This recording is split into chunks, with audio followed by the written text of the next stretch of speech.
Kevin, on July 1st, 2023, WE brings us Money in the Bank. And I figure what better way to get you, the listeners, everyone anticipated, excited for the big event than talking all things Money in the Bank, Kevin. But first, most importantly of all, for you and everyone, listen to us on Spotify, Anchor, Apple, all of the above. We're shouting this out at the start of our show. It goes a long way. Kevin, talk to the people. How much does it mean to Elite Heat for you to listen on the audio platforms? Oh, it's astronomical.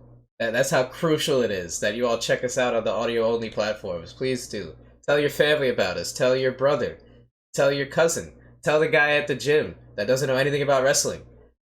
Put them on, pal. This is the content that everyone needs. And the audio platforms is easier to listen. You don't have to watch us and our stupid wrestling shirts and our stupid faces. You can just listen to us and yeah, we're on everything: Spotify, Apple, Stitcher. I don't even know, like iHeartRadio, Pandora. They're everywhere. So yeah.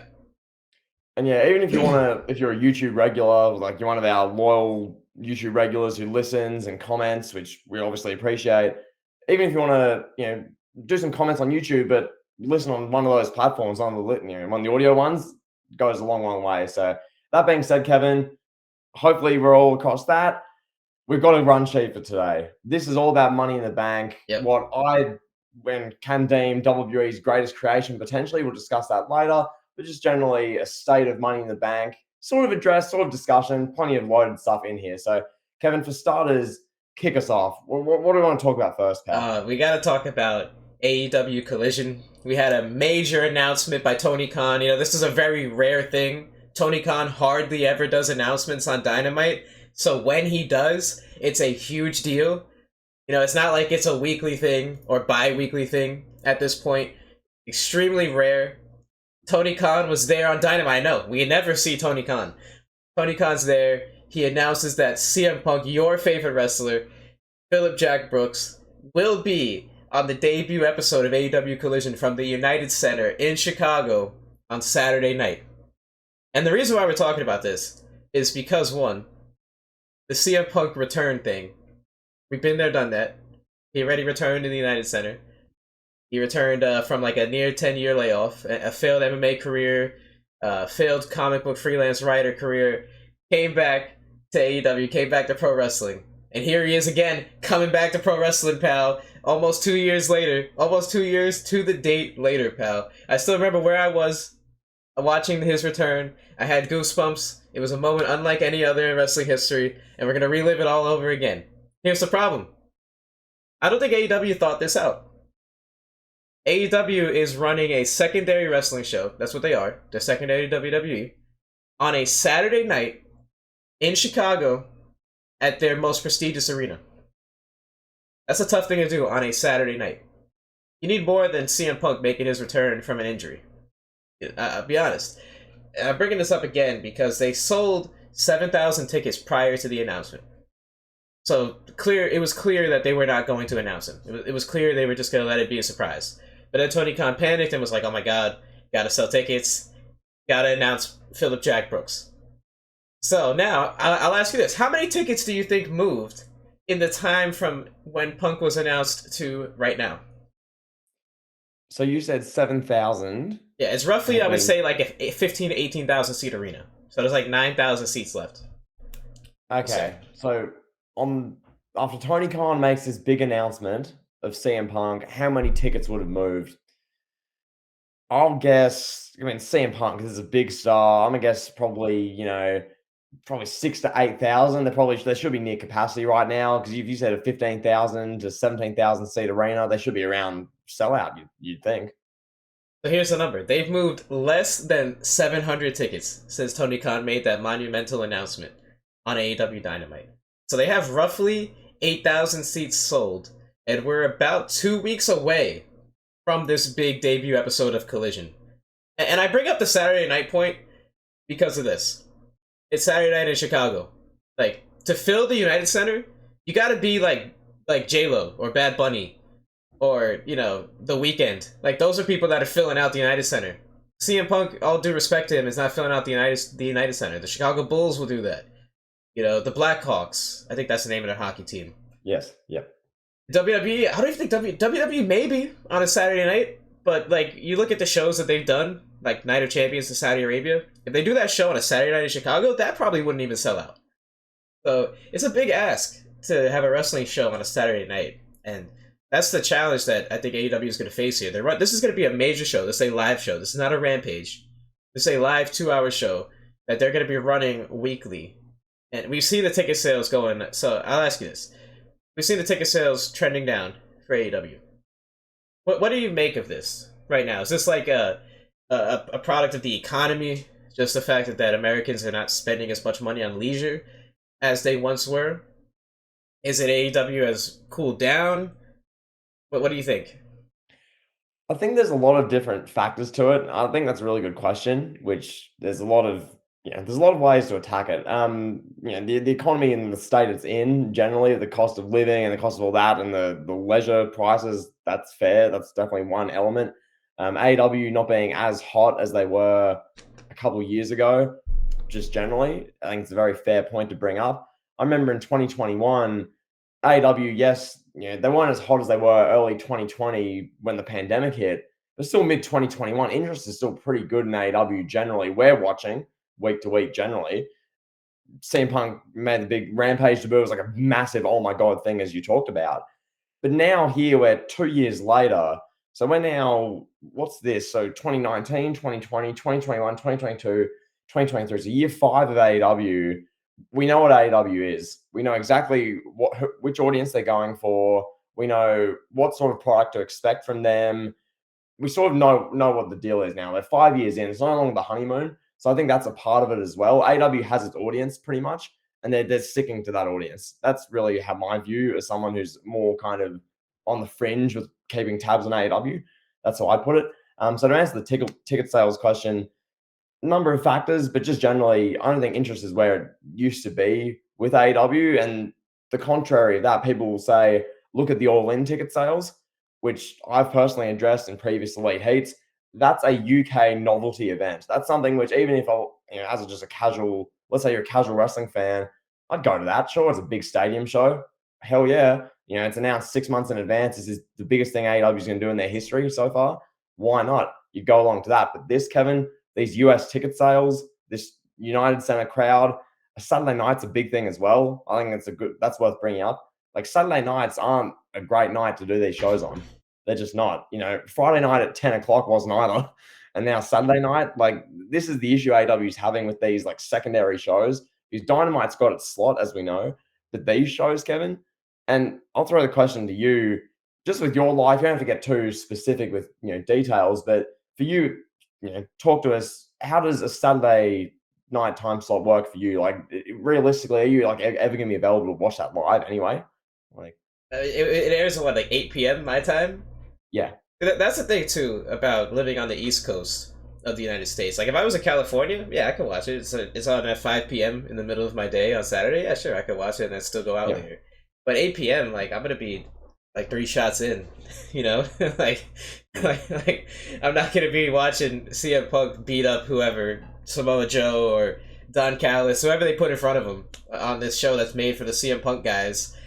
Like it just doesn't pique my interest that much, and very very few things could. Like Saturday night, the NBA Finals are on. Okay, I'm watching the NBA Finals. Yeah, let's do it. Even this year with Jokic and the Heat. Yes. Really? Yeah, 100%. Okay. Fair enough. We move. 100%. Yeah. So, I'll say this about the CM Punk thing. He is a big star. Yes, we know that. But I don't think the same mustard is there to see a CM Punk return. Like we've seen it already. We've seen a full year of CM Punk in AEW. So I don't think there's a thirst. I think Tony Khan might have, what's the word? How do I phrase this? He might have overshot a little bit with this whole collision thing and with the CM Punk return. I think it should have been built a little bit better. Like maybe you get the children in a room. You get the Elite and CM Punk and Ace Steel. Is that his name? Yeah. And you get all these guys in a room. FTR, and film it and put it on television. Jericho, not even that. You just say, "Hey, Punk's gonna be here on Dynamite for a month. He's gonna be here. We're gonna promote his return to Collision, and then once Collision starts, you don't have to see the guy again. Maybe the kids could shake hands and hug and make up, and CM Punk can walk in the same locker room for 1 month with the Elite. I don't know, mind blowing. And they could actually like have him appear on Dynamite and promote the show. Maybe run an angle and then get people to want to watch Collision instead of just relying on, hey, Phillips back from a torn bicep. You're asking a lot. This is the thing. You know the personalities involved. This is 40, whatever he is, 40, like mid-40s Phil Brooks, who, if he gets pissed off a little bit, he will go on his Instagram story and write a 4-paragraph rant about someone. And then there's the same Young Bucks and Kenny Omega. I mean, Kenny's okay, but some of the stuff at the Young Bucks, they take all their satire out on BTE, whatever. But nonetheless, Kevin, this is watch this space. Tony Khan's officially announced it. That's sort of the big news for the week, which we're going on about here. What are your thoughts? Leave a comment. Let us know. And that being said, Kevin, unless there's anything else you want to say on that, do you want to move on to a new title belt? Yes, sir. Let's talk about it. Paul Levesque, the savior of pro wrestling. He had your favorite wrestler, Roman Reigns, in a segment on SmackDown. And Paul Levesque's out there giving us a whole monologue, just, ooh, the Universal Championship, what Roman Reigns is doing, he's the Michael Jordan of this generation, So we get this, this was I'm gonna say this politically correct, this was an A-plus level of praise for another grown man from Triple H here. Literally referring to him as the Muhammad Ali and the Michael Jordan of this generation. Someone that you and me are gonna tell our grandkids about. I was drinking the Kool-Aid, honestly. I was like, I could really see myself in 50 years putting on a Peacock show, putting on like Elimination Chamber 2023 and be like, hey, grandkid, this is Roman Reigns, bro.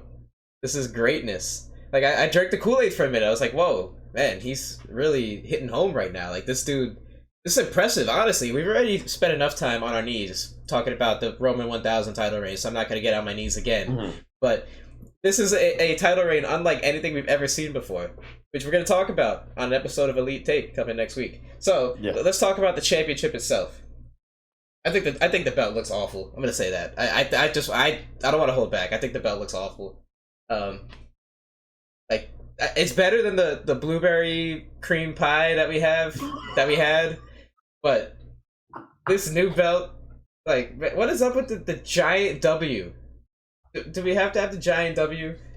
There's no other possible way to design a title now in 2023. Every title has to have a giant W on it. Kevin, this is the thing. WWE have access nowadays. They're this massive company. There are thousands of incredible graphic designers, art designers, even someone like Superkick Studios, who isn't like a professional graphic designer, but he still makes damn good stuff. Hit up Superkick Studios. Be like, hey, yo, we've seen your stuff. Design us a title real quick. We'll pay you X amount of money. Superkick, and really, I'm sure most of our audience could design a cooler design, because really, Kevin, this is just what we've seen for years. This is the same belt we've seen for the last decade, ever since The Rock unveiled this title on February 2013, before his match against Cena at WrestleMania 29, and we've had this big W. There's been some variations. I hated all the ones from like the 2016 brand split, like that's time period with the Universal title that was red, and then you had the white backstrap and the women's version and all that. I couldn't stand. This, at least my first reaction was, oh, because it's gold. It's like very, bright for like the backing. But even still, the design is just, same old, same old. It's another showpiece custom title. I would have liked if they made like a custom Roman 1000 title or something. They made the Smoking Skull belt back in the day. They got the Brahma Bull title. Just do something. Have a bit of fun with it. No, instead of just a big fat W. It's just gold, I guess. So, yeah. I do like the hint of black that's on the W and along the outline, the border of the title. I like that. I think it makes it look a lot better. Not a little bit, a lot better than the blue belt and even the other WWE title that Roman was holding, the meaningless prop. I find it fascinating too that they decided to name this the Undisputed Universal Championship. So this is just going to be the Universal title going forward. I guess that's what the shareholders want, pal. That's what Fox wants, and that's what the sponsors want, bro. They want the Universal title. I was hoping that we were gonna get this title abolished. So I want to say this: we gave this title a C minus C when we were talking Mm. about the title reign overall, the lineage of the championship. Yep. I do want to say this. I think Roman has established this belt very, very well, and it's a double edged sword because one, the belt now has a lot of prestige. Two, the person that holds it next is going to be held at an unbelievably high standard to live up to what Roman did.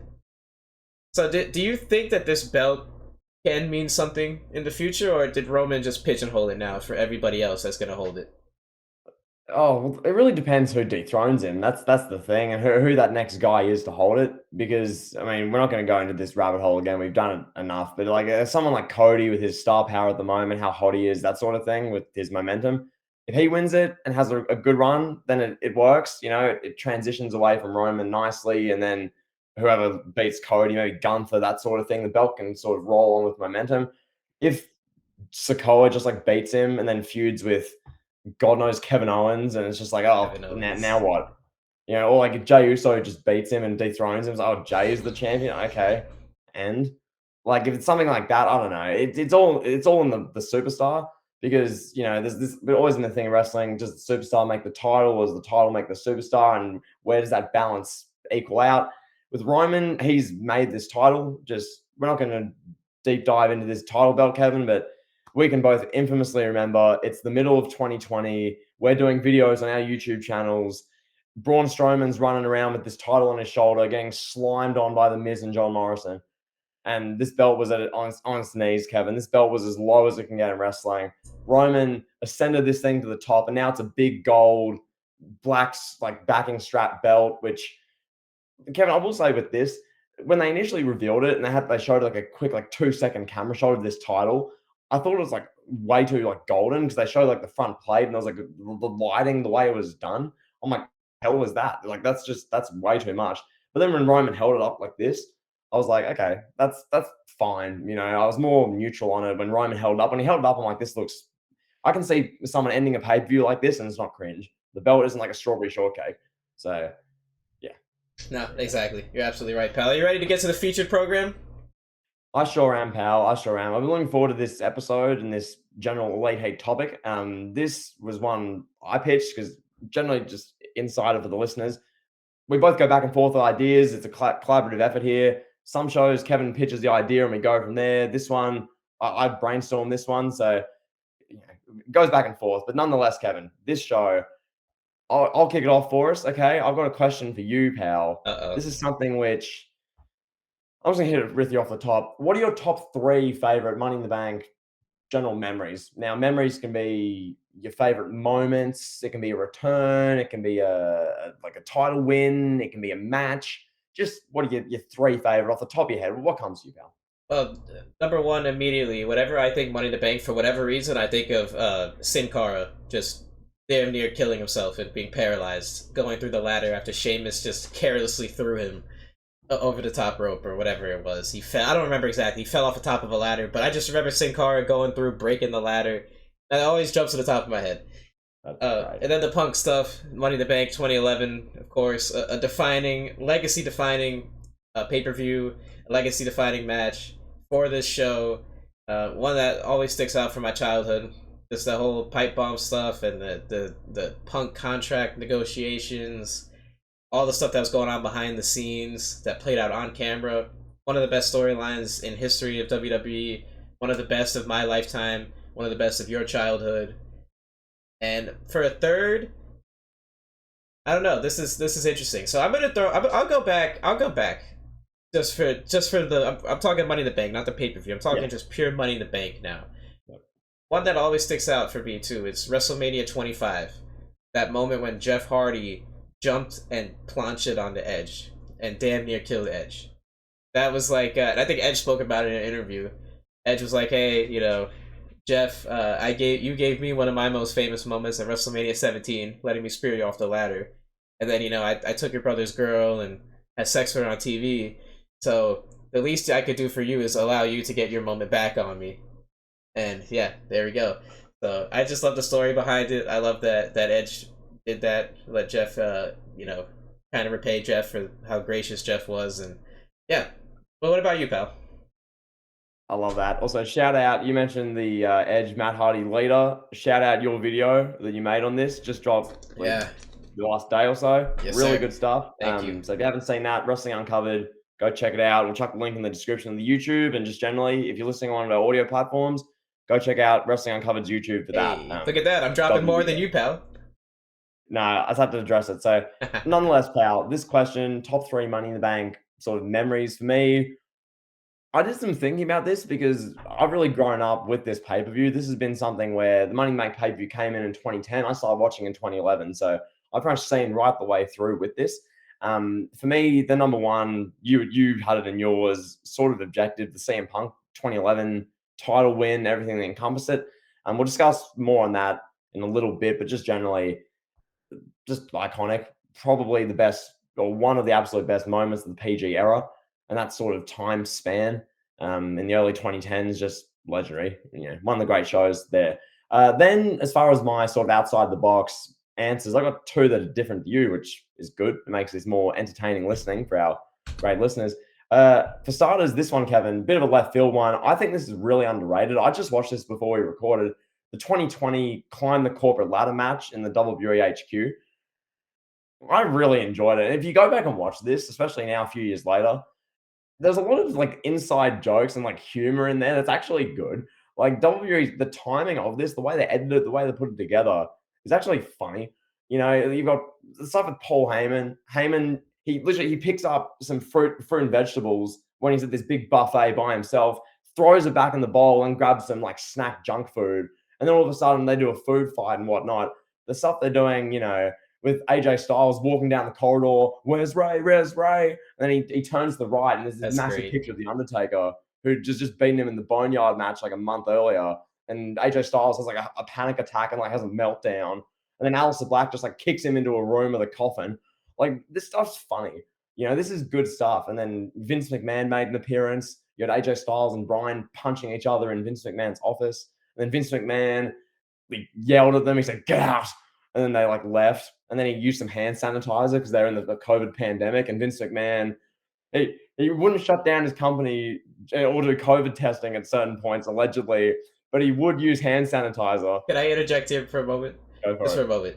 Vincent Kennedy McMahon was not afraid of severe lawsuits that could take him down. Vincent Kennedy McMahon walked into a room with the Pennsylvania police and the mafia to cover up the Jimmy Snuka's murder of his side chick, of his Gumar, as they say in Italy.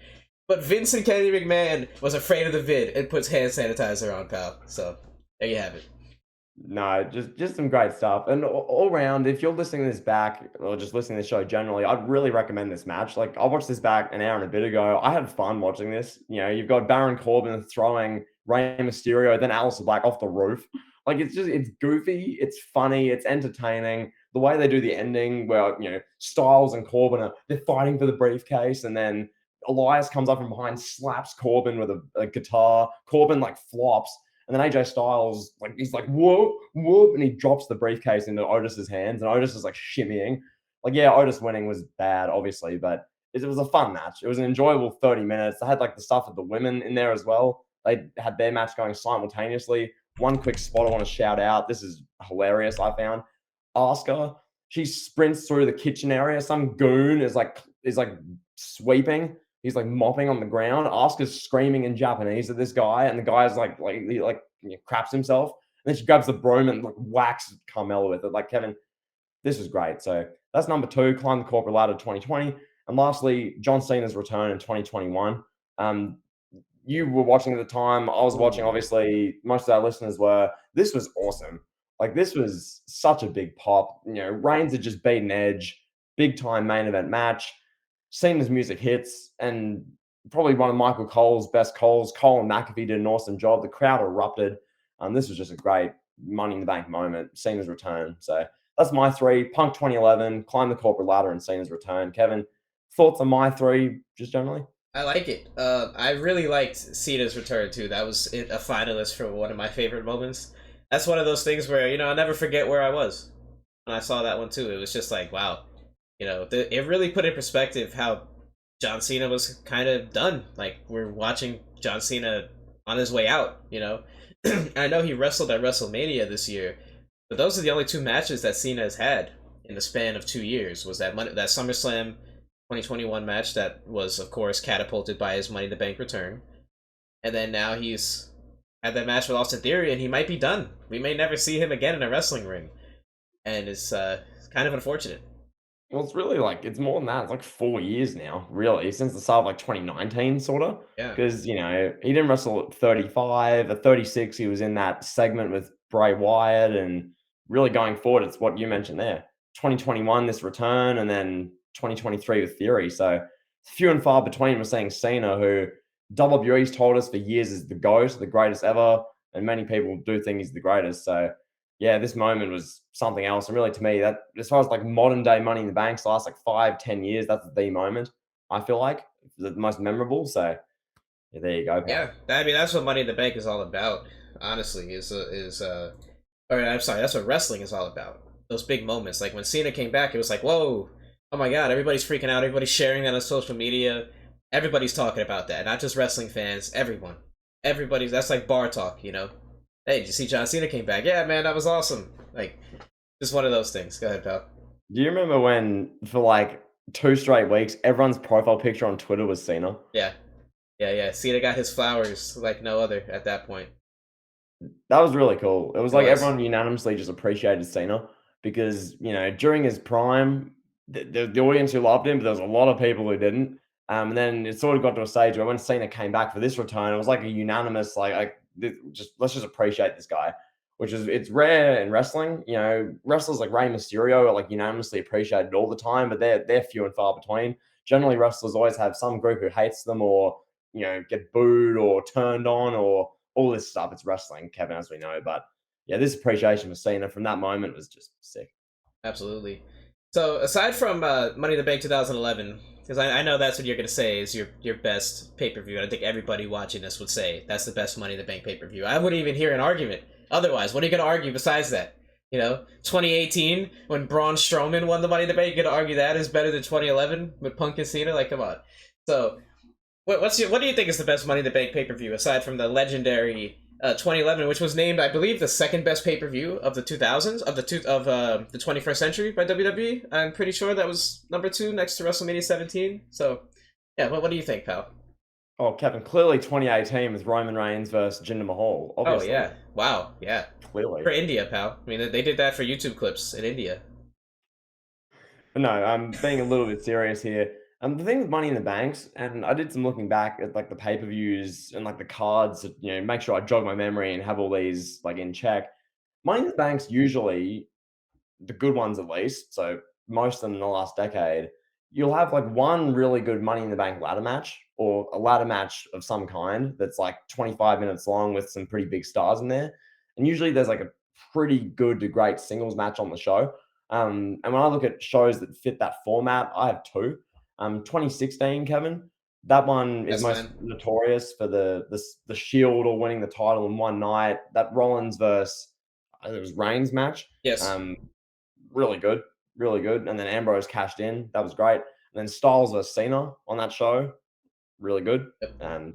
As you expect from the two involved. So there's that. The other one I'll throw at you, and then I'll get your thoughts on what you think the answer to this question is 2021. This show, I remember we obviously the Cena return was the big sort of headlining act of it. But Reigns versus Edge was like the match that had really been building all year since really January. You were thinking, okay, Reigns Edge 1-on-1. When are they going to do it? They do it at Money in the Bank. It had a big fight feel sort of thing.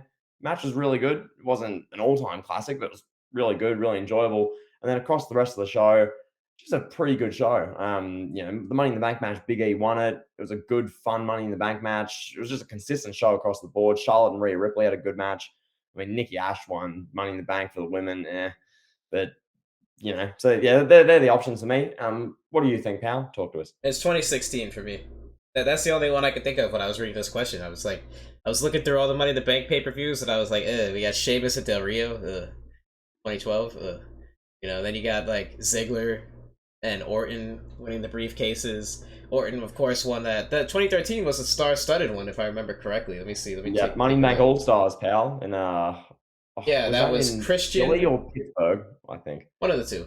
It was one of the two. That was Yeah, Christian RVD Punk. returned, and it was awesome. Yeah, it's Yeah. Christian Punk, Daniel Bryan, RVD, and Sheamus, and Randy Orton, of course. And then you had the other Money in the Bank uh, match. I'll just say this real quick.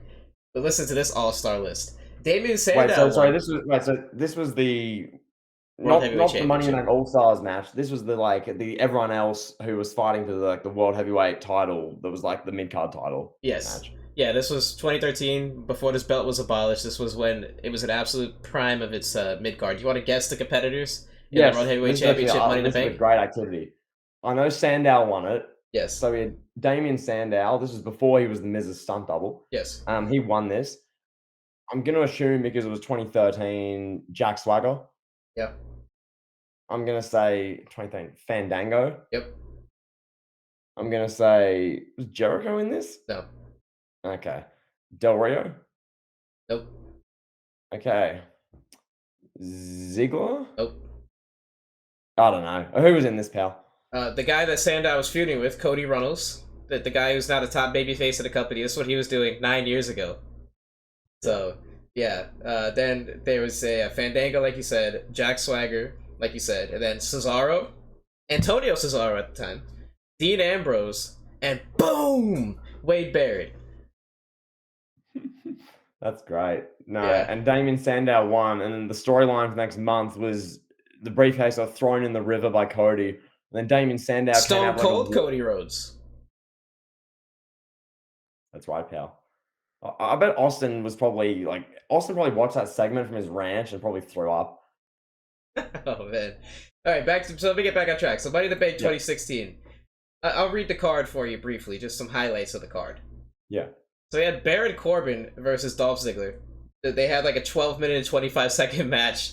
Probably not one that I'd recommend you want to watch, but it's just interesting to talk about. This was when Baron Corbin came up from NXT, and they were like, all right, pal, you're going to go as Ziggler. This is a guy that hasn't been on TV in like a year and a half. We're going to use him to make you credible. And it was like, okay, whatever. All right. You said highlights, Kevin. Where are the highlights? It's a highlight for how bad it is. Another one. Here's another one that's gonna blow your mind. This is 2016. Apollo Crews versus Sheamus in a one-on-one match. No championship, no stipulation. Can I tell you why they were mad at each other? No, I cannot. Can you? You can't tell us either. But again, it's just so funny looking back at this. But now the real highlights.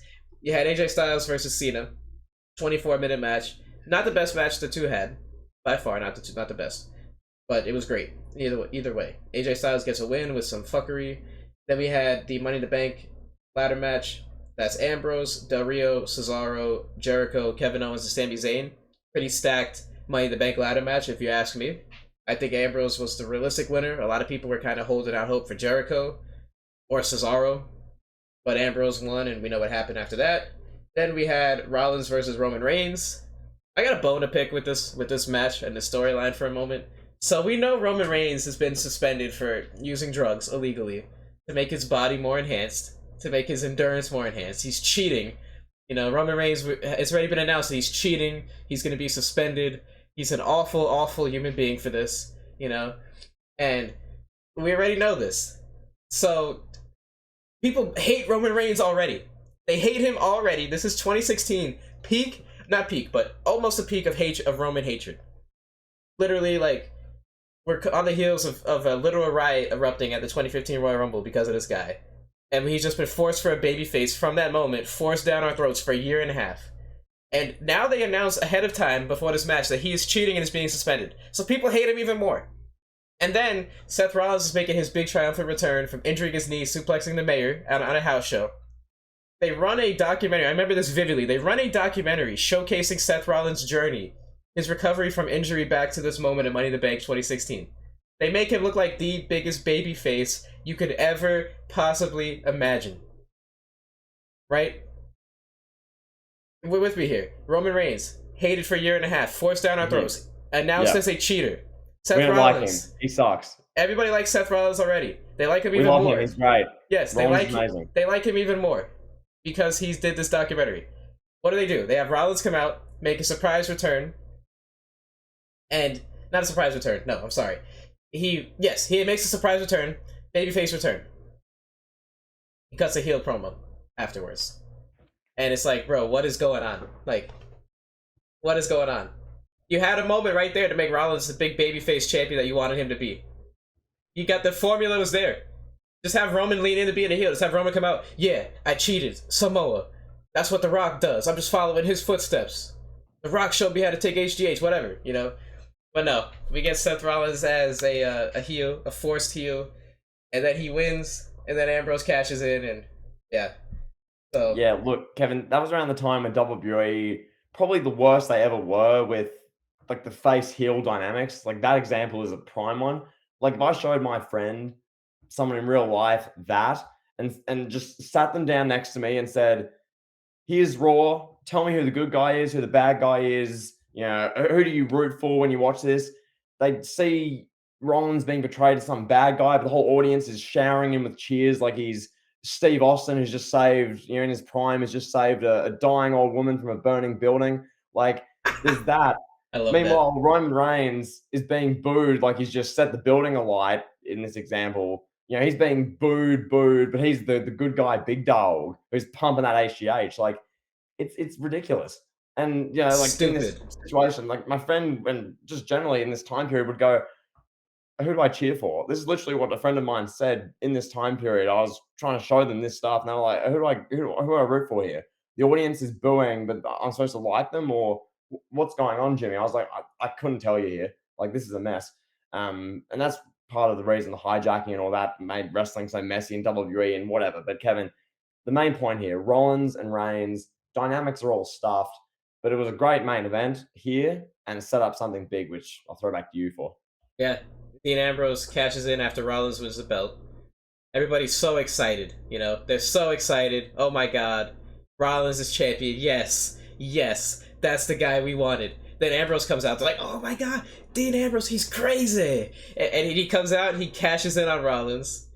And that's it, you know? We get Dean Ambrose as the secondary champion. We find out he's going to SmackDown. He's going to be the face of SmackDown. Steve Austin is literally disgusted at the fact that Dean Ambrose is the face of SmackDown. Called him out for his lack of work ethic, his lack of ambition on an episode of a podcast. You know, so if Austin hated it, the people backstage could have been thrilled about Ambrose getting this opportunity. And the fans, I mean, I wasn't. I was like, really? Ambrose? Like, this guy has been coming out with mustard and ketchup, squirting ketchup and mustard at, like, Bray Wyatt. Like, that's what he's been doing since the Shield broke up. And this guy is supposed to carry SmackDown. Like, it was just ass backwards. Like, why not have Rollins be the babyface champion to go to SmackDown? But either way, AJ Styles saved us from just an absolute... whatever. I'm ready to move to the next question, pal. Are you ready? Yeah, no, that's fine. We've covered that one enough. Let's move on, Kevin. I just want to have a quick one just about Money in the Bank itself. Now, WWE, particularly when the PG era came along, brought about a bunch of these like new gimmicky shows, gimmicky events. Now, like the Money in the Bank had been a thing for a few years. They made it a pay-per-view. Hell in a Cell had been a thing for about a decade. They made it a pay-per-view. Elimination Chamber had been a thing for 7 odd years. They made it a pay-per-view. Same thing. They brought in like bragging rights and Fatal 4-Way as a show, and they brought in a bunch of things. But Kevin, to me, look, I'll ask you this question: is Money in the Bank WWE's greatest like gimmick creation or match of that sort of ilk? You know, we've mentioned Hell in a Cell, Elimination Chamber, those ones. To me, it is. I'll elaborate more, but first I'll throw to you. Is it the best of the lot? For me, Hell in a Cell is the best, personally. Okay. I love Hell in a Cell. I know it's suffered a little bit since there's no blood in the PG era, but that's what I grew up on. You know, and I grew up on the Money in the Bank too. But really, I have earlier memories of Hell in a Cell, and I loved it more. Just for me, it was like the culmination when I was watching as a kid in the Ruthless Aggression era. It was the culmination of a big personal storyline. Rock and Undertaker, they have this massive personal storyline. You put them in Hell in a Cell. Triple H and Mick Foley, put them in Hell in a Cell. So on and so forth. Triple H, Jericho. You know, just all these Batista and Triple H at Vengeance 05, Undertaker, Edge 08, SummerSlam 08. Just tons. I can name you tons of well associated memories with the Hell in a Cell match. For me, that's just my personal favorite. You know, there's no wrong answer. You can even say Royal Rumble. You could throw Royal Rumble in here as a gimmick match. That's a lot of people's favorite gimmick match. TLC is great too. For me, if I had to give it like a top five or a top three, I'll do top three. For me, it's Hell in a Cell, TLC, and then I would say I like a street fight, like a street fight, no holds barred, whatever, lights out match, whatever you want to call it. That's my top three.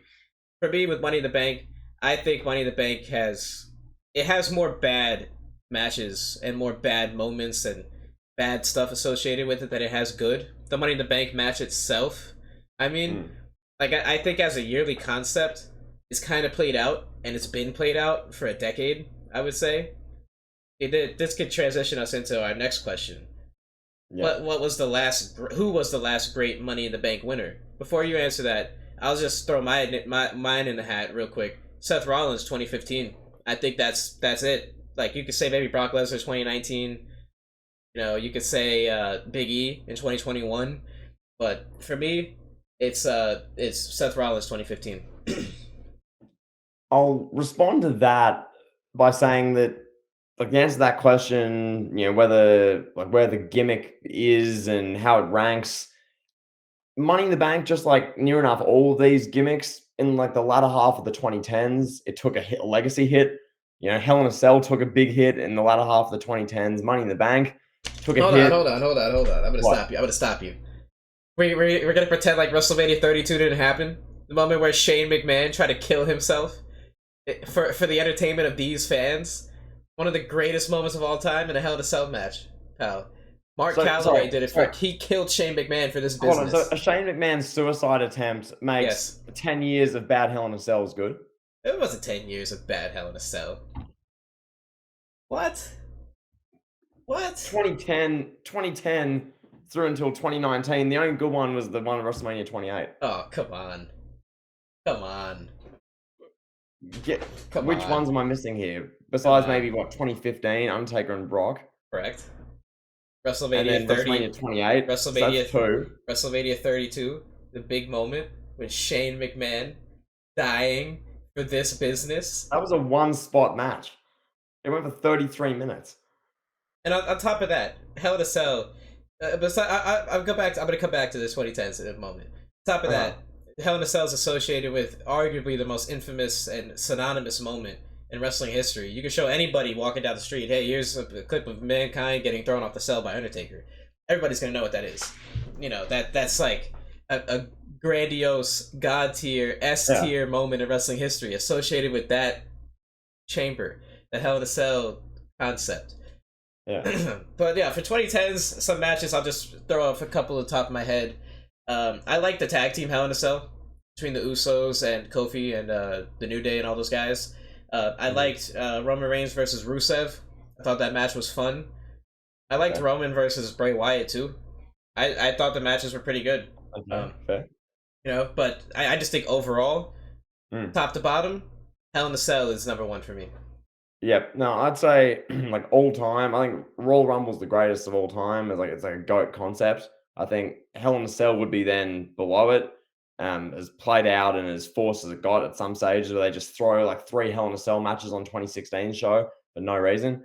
And then probably I'd say Money in the Bank. Personally, I think the concept's great. It has been played out. I do agree. We can both agree on that. When it comes to the last great winner, as I was alluding to, the latter half of the 2010s, there really wasn't one because Seth Rollins did his thing. He was the last great one, objectively. And I was looking at the Wikipedia for this, trying to jog my memory. Was there any other great Money in the Bank winners? No, there was not. Theory, no. Big E, no. Brock, no. Strowman, no. All these guys, Otis, Miz, yeah, like no, no. Stop Baron Corbin. I think I mentioned him already. Like these Who guys, won like it last Ambrose year? held it last Theory, year. right?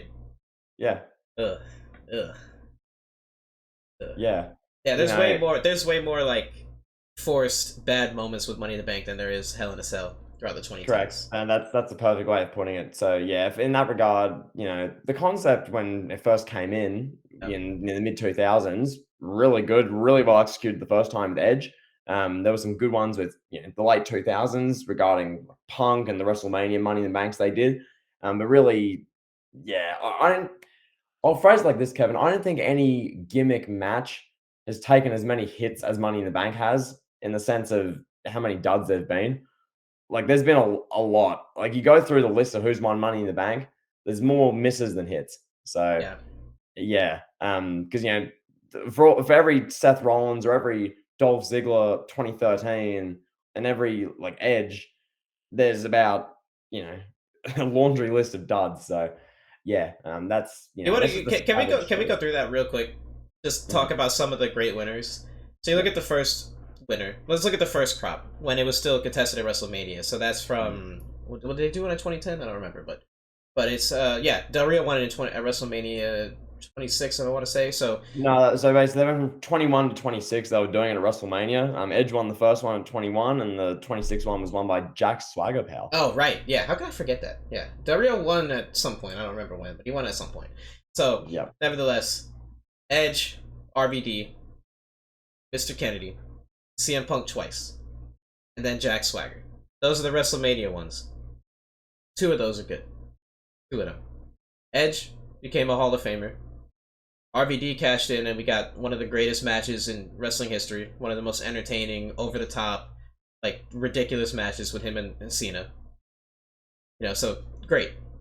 Hmm. '07, Mr. Kennedy wins it, drops Randy Orton on his neck. Randy Orton threatens to kill him in the back. Wrestling Uncovered video maybe one day. And Oh, please do. That would be great. Please do. yeah, it's great. If you guys haven't seen it, you could clearly see when Mr. Kennedy. Yeah, there's a YouTube video out there. I think it's called "When Mr. Kennedy Lost His Push," and Mr. Kennedy literally drops Randy Orton on his neck, and that was it. That was it. It was from that point. It was like, all right, Edge, here you go, and Edge takes the briefcase from Mr. Kennedy, and became the ultimate opportunist. Edge just loves taking things from people, pal. And then 0809 CM Punk. 08 CM Punk wins because Jeff Hardy couldn't stay off the needle, pal. So Jeff Hardy ends up getting suspended. He was supposed to win the briefcase at 24. We get a CM Punk that's clearly not ready for the main event scene. Wins the belt. He loses it because Randy Orton lightly kicked him in the head in a backstage segment at Night of Champions. And they vacated the title and gave it to Jericho or whoever. And then '09, CM Punk wins it again. Cashes in on Jeff Hardy. One of the most dastardly moments of my childhood.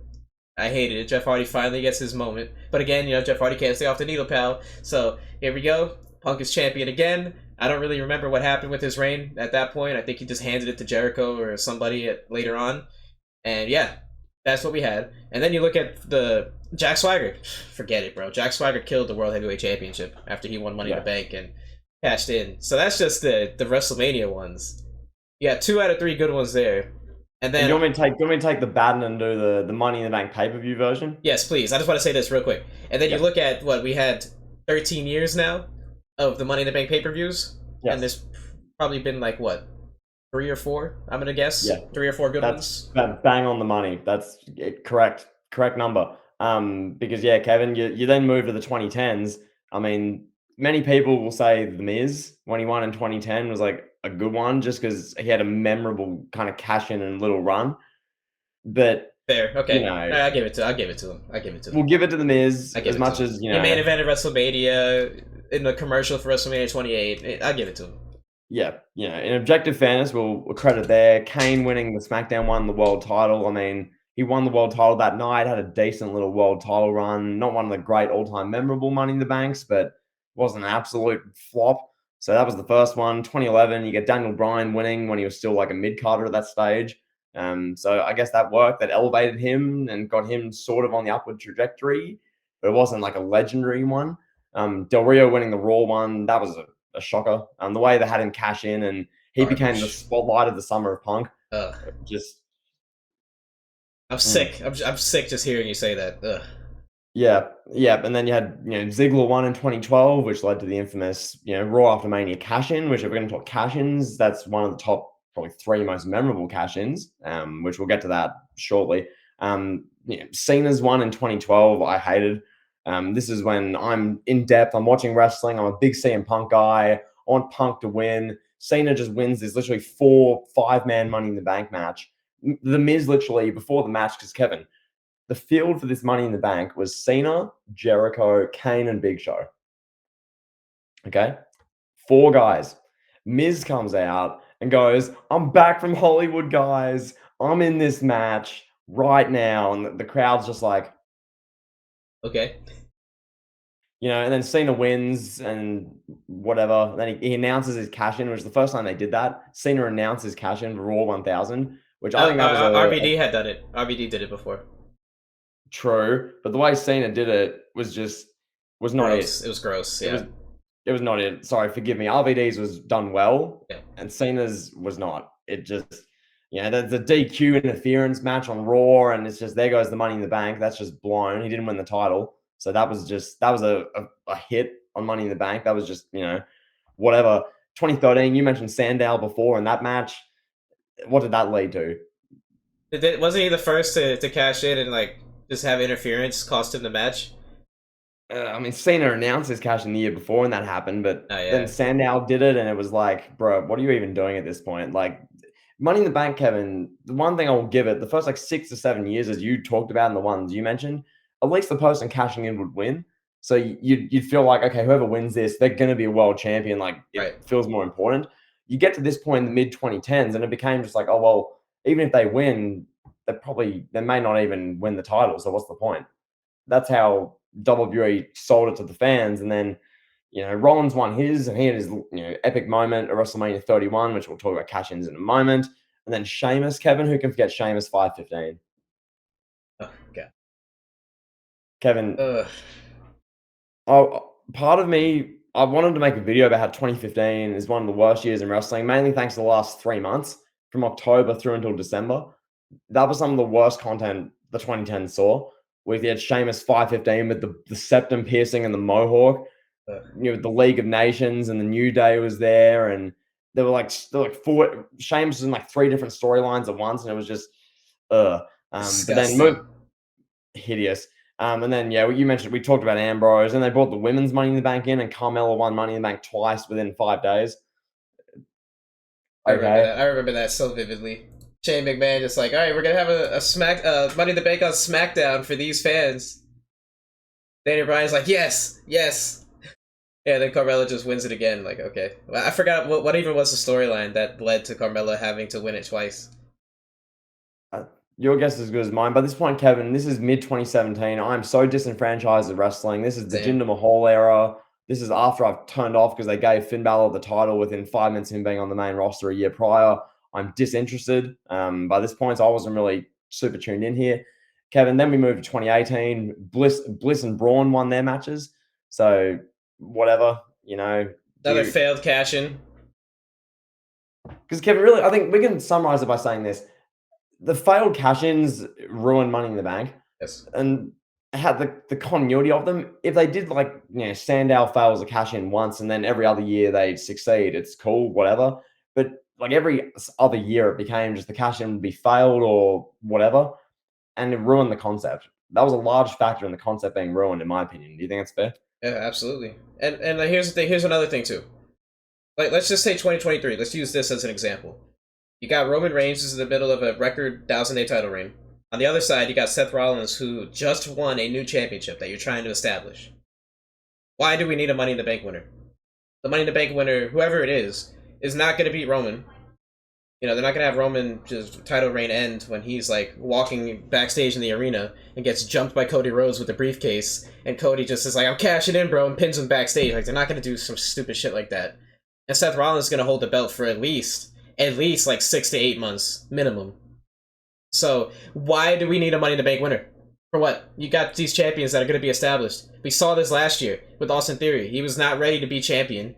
You're not going to have Austin Theory beat Roman Reigns for both belts. So they had him cash in on a mid-card title. Like, I'm pretty much at the point where I'm like, get rid of it. It doesn't serve a purpose. It's always been kind of, even from the very beginning, it's always been like a square, trying to fit a square into a circle. With Edge, you think about Edge. Cena was the guy. Cena was the franchise. Cena was supposed to hold that belt for 3 years. But no, Edge won his Money in the Bank. So we gotta have Edge win. So Edge wins the title, loses it 3 weeks later, and it just was like, why? What was the purpose of that? He wins the title, he fornicates Lita's ex-girlfriend on live TV, and then he gives the title back to John Felix Anthony Cena Jr. 3 weeks later at the Royal Rumble. After winning in New Year's Revolution in Puerto Rico, a beautiful island. Like, I don't know. I'm pretty close to say just get rid of the whole thing, honestly. Like, it's... Yeah. Yeah, I think the main point with that, and what I like that you brought up there, if you have no intention of having the guy who wins Money in the Bank be a champion and be a legit main eventer who's going to have a good title run, don't even have the match that year, right? And it was the same thing with Hell in a Cell from, like this, going back to this, from the Hell in a Cell 2016 pay per view where they had 3 Hell in a Cell matches where none of them need to be in Hell in a Cell, through until 2019 where the match was at its absolute low point with The Fiend and Rollins. That era, it's the same thing now with Money in the Bank, Kevin. They're at a point where Theory won and it was a joke. It was a mess. Like that SummerSlam 2022 Last Man Standing with Brock and Roman, awesome match. The Theory stuff is stupid. He just runs down with the Money in the Bank briefcase and he's like, ref, ref, ref, and then he just gets beaten up. Yeah, You know, it's a joke. It makes the concept a joke. And we've seen it like back in 2013 when Sandow tried to cash in and Cena was just like, no, pal, F you, and 1, 2, 3, and that's it. You know, you can't beat me, C Nation. Like that was really the first one that I remember. Like I know Cena failed to cash in, but that Sandow was the first one where it was like, yeah, this guy isn't even good enough to beat the battered down champion in John Cena. yeah. Like they don't even see him as a champion. And yeah, like I said, just a square being forced into a circle at this point is the way I see it. Well, Kevin, and remember that Sandow failed cash in, which really triggered a lot of this. Cena, as we discussed in our last episode, had just had surgery on a bursa infection in his elbow, pal. He had a surgically repaired lump. Anyway, with all this being said, Kevin, I think we can move to our next question as we Please. sort of get towards the tail end of this show. With all this being said, with Money in the Bank and the concept itself, it's irrefutable that the Money in the Bank pay-per-view is one of like the big shows of the year with wrestling. It's not on the tier of WrestleMania, it's not on the tier of Royal Rumble, but it's on the tier of SummerSlam. But I'd argue, and I think there's a point and there's a premise to be made here, it's on the same tier or very close to that of Survivor Series in the modern day. So I guess I'll ask the question to you, Kevin. Would you consider Money in the Bank like a modern day Big Four pay-per-view? I think that's a good question. They were going to do an arena show for this last year, right? It was supposed to be in Vegas, if I'm not mistaken, in the football stadium. So they're doing a stadium show for it. I mean, that's that hints at it being a pretty big deal. But yeah, no, I think it's fair. I think it's fair to say. I think I would still put Survivor Series as the Big Four. I don't want to say Money in the Bank has replaced it, but I do think Survivor Series gets a little bit more love. There's a little bit more luster for it. You know, over the years, like the SmackDown versus Raw concept kind of saved it when they started doing that in 2016. Kind of saved Survivor Series because Survivor Series went through some dark times. You know, went through some dark times like during the middle of my childhood in like the mid 2000s and the early 2010s. Like I remember Survivor Series firmly being as big a deal as anything when I was a kid. You know, Yeah. Survivor Series where we saw the first Elimination Chamber. You know, then what was it? Survivor Series. What was the one? What was the one where they did Undertaker and Kane? Was that 03? Where they had like Undertaker beating up Vince and Stephanie? That was 03, yeah. Yeah, and then they had Kane like tease his return. Yeah, big stuff like that. And then it just kind of tailed way off into the deep end. You know, and then it came back from the SmackDown vs. Raw concept. But one thing for Survivor Series to argue this, Survivor Series has The Undertaker's debut, massive deal. Innovative concept of a match, the 5-on-5 elimination match, a traditional Survivor Series match. I like that. I like the old tradition of it. And then you've got some guys like you got Austin and Brett. Austin and Brett had a classic at Survivor Series. Montreal Screwjob happened at Survivor Series. The biggest and most important match in wrestling history, arguably. Spawned the Attitude Era, spawned the Mr. McMahon character, spawned the Austin McMahon feud. All on the back of that. So it's very important. And The Rock made his debut as well. Survivor Series. So there you have it, pal. Yeah, that's the history of it. But Kevin, the question and what we're really getting to the core of here is when you look at a new wrestling calendar, like when we begin January 1st and you look at the year of pay-per-views ahead, you go, okay, Royal Rumble and WrestleMania, boom, boom, they're two big shows. You go, okay, SummerSlam's the big one of the summer. And then what's that other big show? And really, in my opinion, the last 5 years, yep. I mean, Survivor Series has been fairly good. But in the last 5 years, I'd put Money in the Bank on that same tier. 2021, Money in the Bank was well clear of Survivor Series. 2020, fairly similar. I thought there was a pandemic era time period. 2019, Survivor Series cleared it. 2022, you give the nod to Survivor Series as far as the quality and just general presentation. But really, the point I'm trying to make here nowadays, it's fairly even. Survivor Series isn't what it used to be. Money in the Bank is a fairly big deal with how WWE presents it, at least. Granted, we ripped it apart for a little bit here for how it means nothing nowadays in a lot of regards. But being objective here, WWE doing a big show in front of God knows how many people in the UK for Money in the Bank in about 3 weeks from when we record this, or 4 weeks. So it's still a big deal. It's still a big show for WWE. And yeah, it's just, gotta love it how Paul Levesque. Yeah. Absolutely. I mean, I'm not gonna die on a hill arguing this. I mean, it's it is what it is. Survivor Yeah. Series. I think it's more of a big three at this point with WWE. It's WrestleMania, SummerSlam, Royal Rumble. I don't think it's really a big four. I think those three are clearly on a tier above the rest. But pal, what about Stomping Grounds? What about it? Nah, just let's move on. And lastly, I just want to ask you one more question. Yep. Just with the concept itself. Now, we've talked about how WWE have really not done their best to ruin it, but done a lot of stuff with a lot of misses in the past 10 years. Kevin, do you feel like with Money in the Bank, I don't know how I want to phrase this. Going forward for the next few years now, so we're going to look forward with Money in the Bank. How would you either save it, or what were the main things you do to make it be the best thing it could be? Would there be, a way you go about booking it, a certain type of wrestler you have win it, a way you go about the cash-ins? I don't know. How would you make Money in the Bank even better? I would just get rid of it, honestly. If I had the pen, like if I was in charge of WWE, I would get rid of it. It peaked. Wow. It peaked at WrestleMania 31 when Rollins cashed in the main event of WrestleMania. That's the absolute apex of this thing.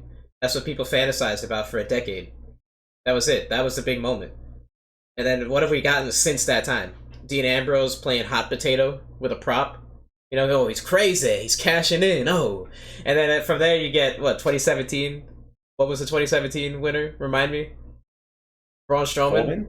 Corbin. Yeah, Corbin wins, and then he's in like an opening match with John Cena at SummerSlam.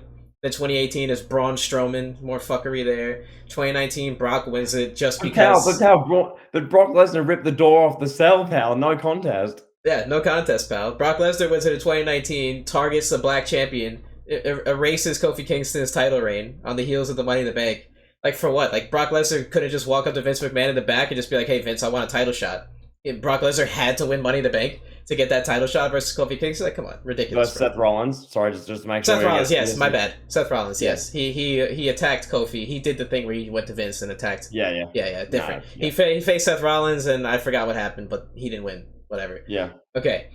2020, Otis. That's the end. That was it. Like, forget it at that point. It's a joke. It became a comedy thing. It became an undercard thing. Otis winning is the biggest laughingstock in the history of the legacy of the Money in the Bank. It's a joke. Question, follow up. What was worse for Money in the Bank legacy? Otis winning or Theory failing a cash in on the US champion? Otis winning. By far. Because Otis was so bad they couldn't even have him cash in on the US champion. He was that low of a character. Yeah. So yeah, I think I just abolish it. That's my I think I'm there. That's my standpoint. There's no saving it. You want to establish champions. You want all your champions to have long title reigns, establish belts. Why do we need a Money in the Bank winner? If Roman's gonna hold the title for another 2 years, Seth Rollins is gonna hold this title, the world title, probably for a year. That'd be my guess, my prediction. If I'm putting money down, I hope not. Why do we need a Money in the Bank winner? We don't need it. But who's gonna win this year? Cody Rhodes. And then Cody's gonna come out crying a month later, like, I'm cashing in on you, Roman, at SummerSlam. Like, what? Where do we go from here? Then Roman beats Cody again? Oh yeah, pal, here, Superman Punch Spear, 1, 2, 3. What does that do for the briefcase? Cody could get a title shot just by being Cody Rhodes. He doesn't need the Money in the Bank. Okay, I think the main thing I'll say with this, the best way to fix this, or at least take a step towards fixing it, Kevin, I don't like how you've abandoned hope. You've just You sound like me watching the NBA finals. You've just given up altogether. You're just Correct. like, enough. I can't be. This can't be saved. Correct. Just spare me. That's where you're at, and Yes. that's me watching the Nuggets play the Heat in an NBA finals. Anyway, when I look at this Money in the Bank, I go, they have a bit of a conundrum because Money in the Bank as a pay per view, as we've discussed, has become this like fairly big show generally in the pay per view calendar.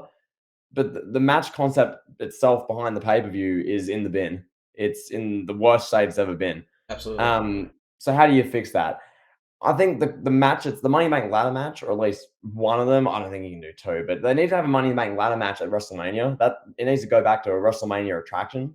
Um, and then the Money in the Bank pay per view, maybe just rename it. I don't know. Get rid of the Money in the Bank pay per view concept and just do another biggest show in like June or July. I guess maybe I don't know. But really, the best way I can go about this, I understand your points. I hear you out, pal. If you're gonna have Roman hold a title for like 4 or 5 years, what's the point anyway? I get that, obviously. Um, but really, the only way is to have literal main eventers win Money in the Bank.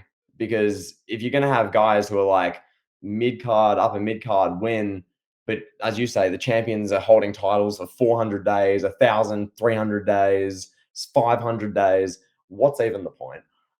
Because you just know what's going to happen. It's going to be a failed cash in, if that, if they even get to cash in, like we saw with Otis. So, yeah, I think if you're gonna have it, move it to WrestleMania, make it a WrestleMania attraction. Let's say it can be like opening on night one, have the Money in the Bank ladder match kicking off the show. You've got wrestlers flying off ladders, you've got like ACL injuries off ladders, all this sort of stuff.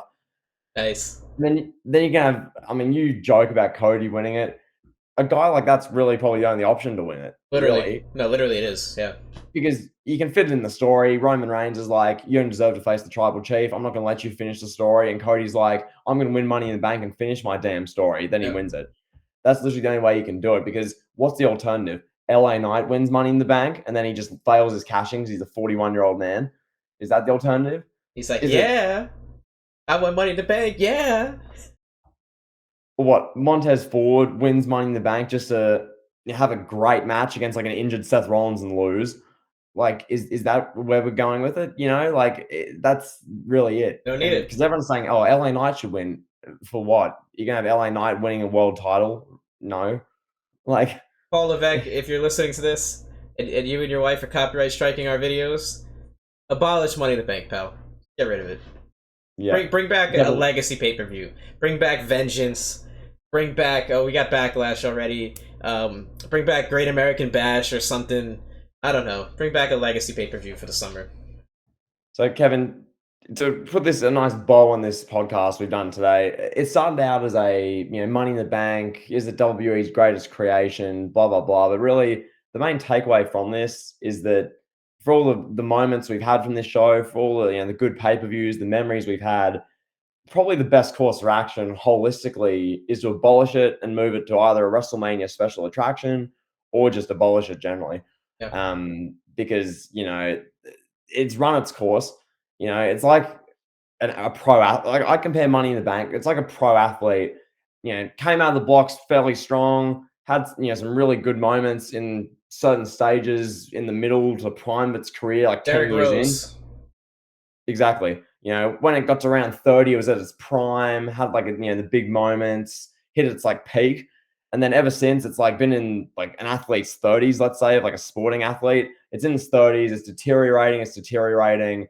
Otis winning is the same as like a severe ACL tear for Money in the Bank. It's just like this impossible to recover from. Knee reconstructions, theory wins. It's like crippling depression. You just retire. So at this stage Wow. now, Money in the Bank's like a 37-year-old athlete who doesn't know where to go and it's clinging on for dear life what it Literally. used to be. But put it this way. I'll put it this way to you. The most important moment and match associated with the Money in the Bank is not even a Money in the Bank match or a cash-in or a briefcase or anything to do with the concept. It's Punk and Cena. What, Roman Reigns and Jinder Mahal? What do you mean? Punk and Cena was most associated with this concept. That's the legacy of Money in the Bank. Will always be Punk Cena 2011. So that tells you everything you need to know right there. Like, yeah, Rollins had the WrestleMania cash-in. You could put that on the same tier, in the same stratosphere as Punk Cena, but Punk Cena is always going to be on top. No matter what stratosphere it's in, that's an S tier level, everything. and Rollins cashing in will be just right underneath it forever. And it doesn't matter that he cashed in the main event of WrestleMania. It doesn't matter that he beat Brock and Roman. Doesn't matter at all. Nothing will. I don't think anything this show or this pay-per-view or this concept ever does will beat Punk and Cena. I don't see it. But we've seen the biggest and the best of stars. We've seen Randy Orton win and cash in. We've seen Brock Lesnar win and cash in. We've seen Rollins do it. We've seen Ambrose. We've seen RVD, Edge. We've seen tons of big stars hold this briefcase and cash in with it. We've seen Big E become a superstar on the heels of this, and nothing will ever live up to Punk and Cena. And that when you have that as a shadow, it's kind of hard to sell it, Well put.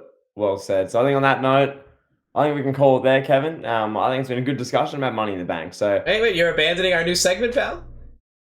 oh, we've got a segment. Oh, that's right. That's right, Kevin. Yes. Before we dip, I must throw to you.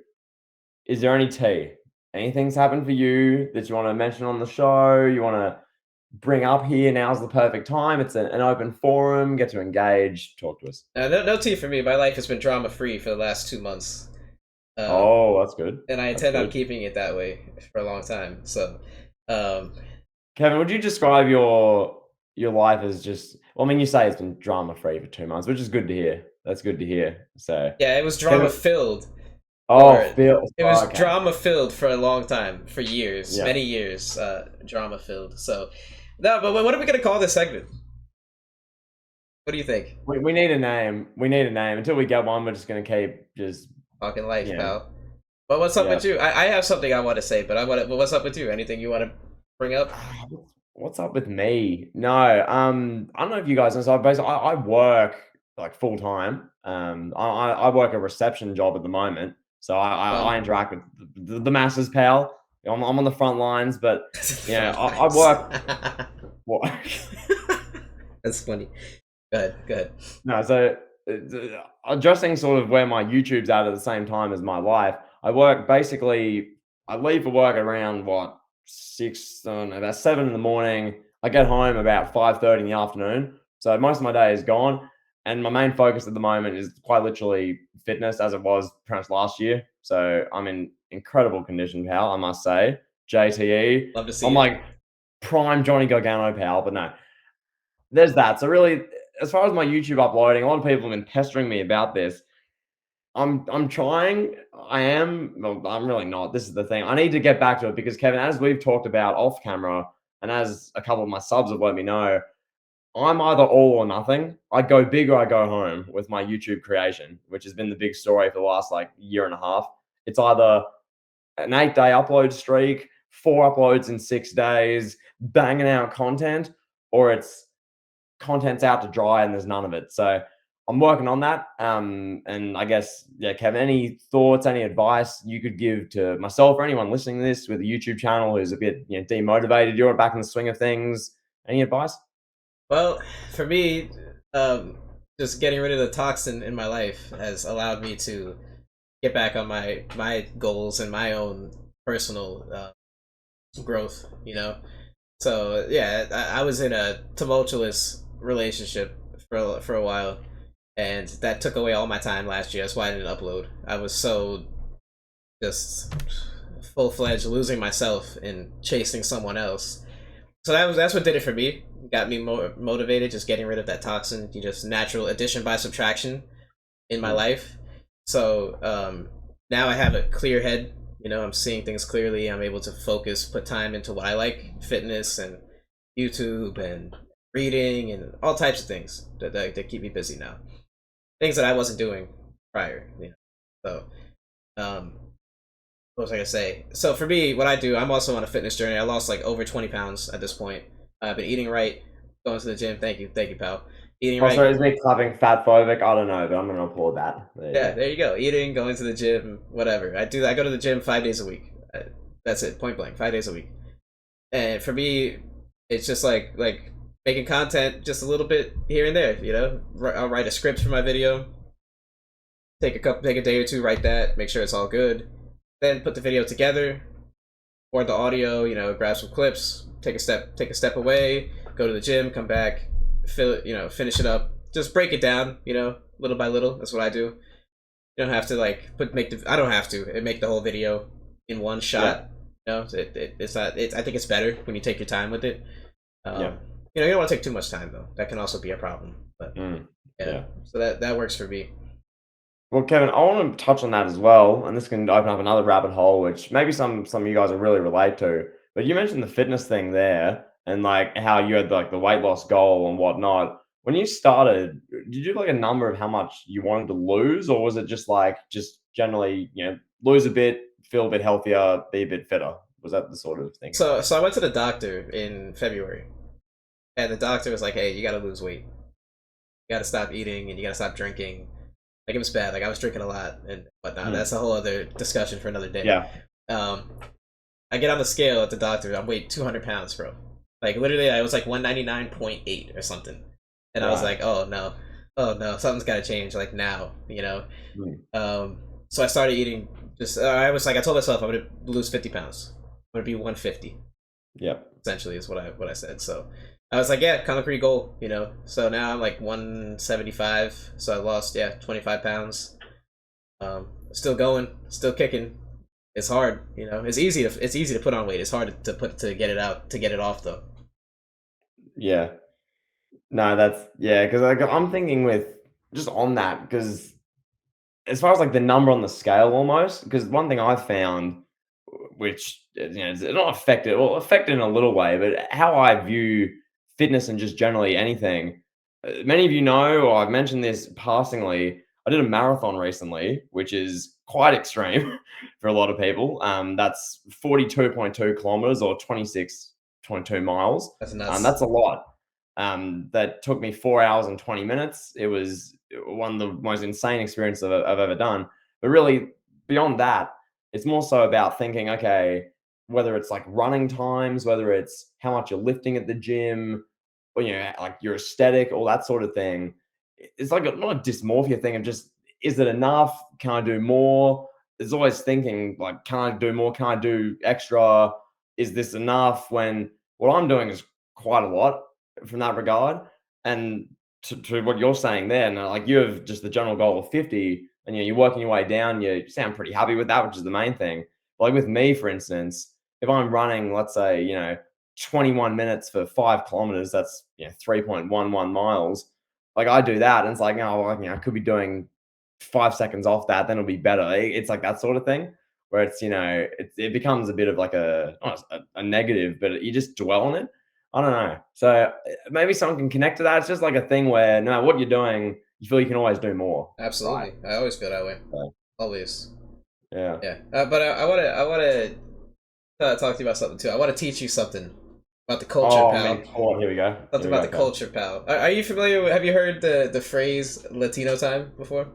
Have you heard that? I've heard it once or twice. Talk to me. Define it, pal. What does that mean? What does it mean to you when I say that? I want to hear your definition first. So, I all could be right. So wrong. here's how Yep. Latinos operate. Myself being Mhm. Latino. If I say, hey, the party starts at 8, that's because I want everybody to show up at 10:30. You know.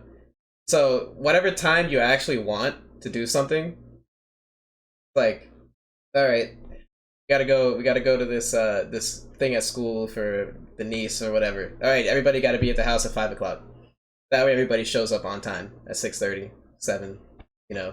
We can go to this school thing. I don't know why it's like this. I don't know. I don't know what everybody I know that is Latino is like this. It's just the way it is. I guess I don't know, but you meet someone. Like I try to be punctual at work. I'm on time.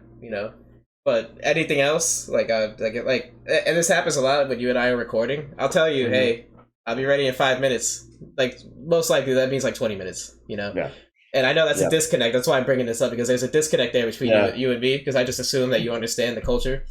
Because you're very punctual. You're like, all right, I tell you Yes. 5 minutes, you're gonna call me in 5 minutes. You know. That's yeah. So I try to work on that, but it's just who I am. I guess I say, hey man, I'll be ready in 5 minutes. Here we go. Meaning that means like 20, 30. Yeah, no, and for all the listeners, this is like a behind the scenes, a late hate thing. if like let's say we're gonna record the show, we're gonna do the podcast at 9. You know, we agree that I'll be like there 9:02. Where you at, Kevin? Hey yo, what's up? And then you'll let me know like 8, so like 9:08. Give me 20. I'll be like, wait, what? Yeah. Yeah. And like for you, that's because like on Latino time, you were thinking probably 10:30, but Yes. Correct. Yeah. 20's cutting it short. So Yes. it's a fun dynamic. 'Cause obviously, I'm just a man from down under. You're obviously Latino time, hitting up clubs, bars, gyms, all that. So Yeah, it's funny. That's just I don't know why it's like this. I really don't know the origin of this. But yeah, it's just like for Thanksgiving one year. Oh, this was so bad. This was like the worst Thanksgiving ever. I was supposed to go to my ex's house, and she's like, because I was, I'm more Americanized, as Puerto Rican people are more Americanized. Like, yeah, I share some of the Latino stuff, but Puerto Ricans are naturally like we're American. We're born and we're citizens, of the United States. My ex was from, South America, whatever. So she's like, hey, Thanksgiving. This is when we like, first got together. She's like, Thanksgiving, my house. Be there at 8. I show up at 8, like 8:30, 9 o'clock, whatever. They're cleaning the house. I'm like, yo, we're gonna have Thanksgiving dinner. Like, it's 9 o'clock. Like, they're cleaning the house. They're in pajamas. Everybody in the house is in pajamas. I'm literally sitting there binge watching Netflix, just like dressed up, ready for Thanksgiving dinner. It's like 11:30, midnight. like, it's like a midnight, I think. And her mom just shows up with like chips and dip, and like pizzas and empanadas, whatever cultured food that they wow, make.